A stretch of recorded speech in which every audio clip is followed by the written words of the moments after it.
কি বানাচ্ছে? अंडा मैगी ভেজিটেবল দিয়ে এইগুলো এর মধ্যে ডালবে? এতে এগও পড়বে? খুব সুন্দর লাগবে খেতে এটা। ফার্স্টে তেল দিলে না?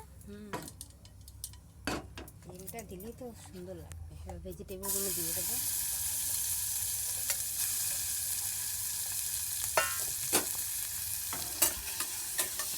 তো গাইস তোমরা দেখলে মা এখন ভেজিটেবল ভাজছে, তো ওটা ভেজে নিয়ে মা ম্যাগিটা গরম করবে, সে ওটার মধ্যে ওটা ঢেলে দেবে, সে আমাদের ম্যাগি ফাইনালি তৈরি হয়ে যাবে। চলো মায়ের দিকে নজর রাখা যাক, মা এখন কী কী দিচ্ছে ওর মধ্যে। এখন নাড়বে এটা। এবার একটু নুন দেবো এর মধ্যে, যাতে তাড়াতাড়ি গলে যায় সবজিটা।